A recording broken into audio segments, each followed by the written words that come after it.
Hello साथियों, मैं सौरभ कुमार सिंह। और शिक्षक बहाली के मुद्दे पर लगातार जिस प्रकार से शिक्षा विभाग और बीपीएससी काम कर रही है, इस बात को प्रमाणित करती है कि सरकार की तरफ से जितनी भी योजनाएं और शिक्षक बहाली के नाम पर जो चीज़ें हो रही है, खासकर पूरक परिणाम सप्लीमेंट्री रिजल्ट को लेकर जिस तरह की चीज़ें बीपीएससी द्वारा की जा रही है,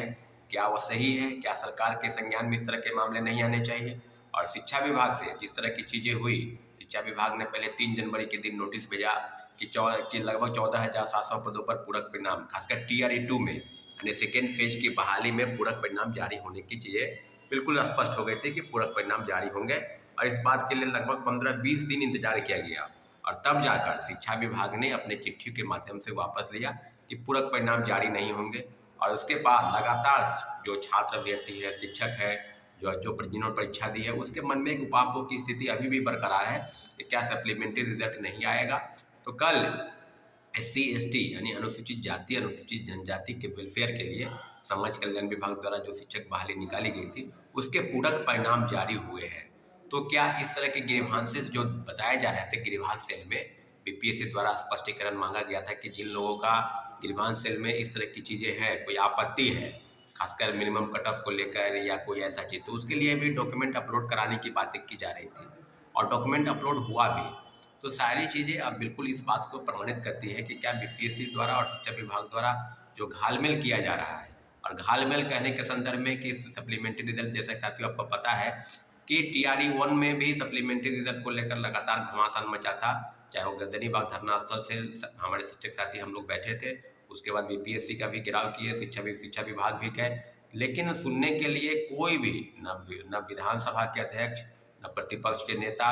न सत्ताधारी दल के नेता, न विरोधी दल के नेता, किसी भी राजनीतिक दल के नेता को इससे कोई मतलब नहीं। सिर्फ बयानबाजी करना इस बात को प्रमाणित करती है कि हमको शिक्षकों का वोट चाहिए, हमको आपसे बहुत सहानुभूति है, और गोल मटोल बात करके शिक्षक अभ्यर्थियों के बातों को गुमराह किया गया। और वही लोग जो लोग पहले विरोधी दल के नेता थे, जैसा कि सबको पता है कि विरोधी दल में विधानसभा और विधान परिषद दोनों के विरोधी दल के नेता सम्राट चौधरी और श्री विजय सिन्हा जी आज बिहार के उप मुख्यमंत्री बने हैं।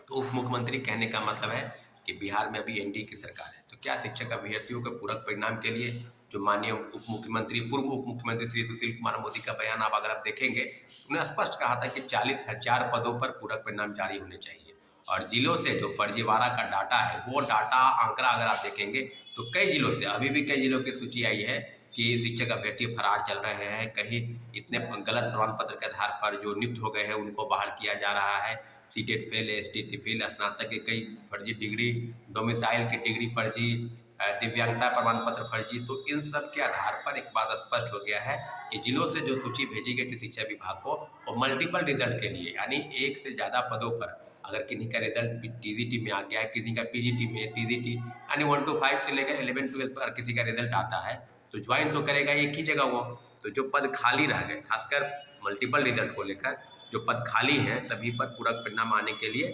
सरकार के तरफ से शिक्षा विभाग को सूची भेजी गई। तो शिक्षा विभाग ने वही सूची बीपीएससी को भेजी गई कि 14,000 लगभग 700 पदों पर पूरक परिणाम जारी होने चाहिए।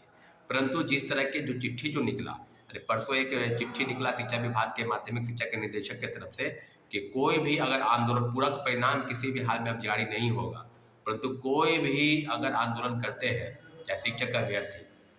तो उनको चिन्हित किया जाएगा। जैसा कि साथियों पता है कि हजारों की संख्या में शिक्षक अभ्यर्थी पहले भाजपा के जो प्रदेश कार्यालय वहाँ पर, JDU कार्यालय भी गए, RJD कार्यालय भी गए, और सब जगह से उनको मारपीट कर भगाया गया, फर्जी FIR की धमकी दी गई, पुलिस बल प्रमुख द्वारा इनको वहाँ से भगाया गया। तो क्या शिक्षक अभ्यर्थियों की वो मांग बिल्कुल जायज नहीं है? क्या सरकार की तरफ से जो बातें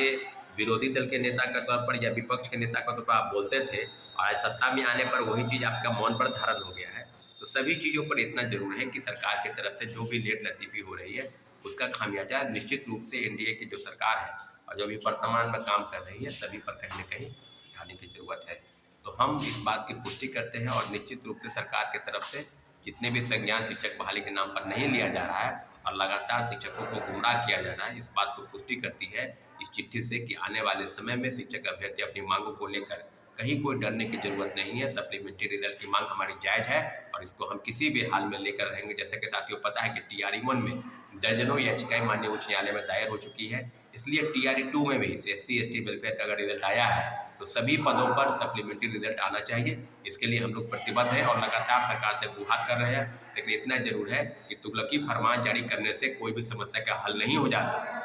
यहाँ तक की समस्या बढ़ती भी है। इसलिए सभी पदों पर पूरक परिणाम जल्द से जल्द जारी हो। धन्यवाद।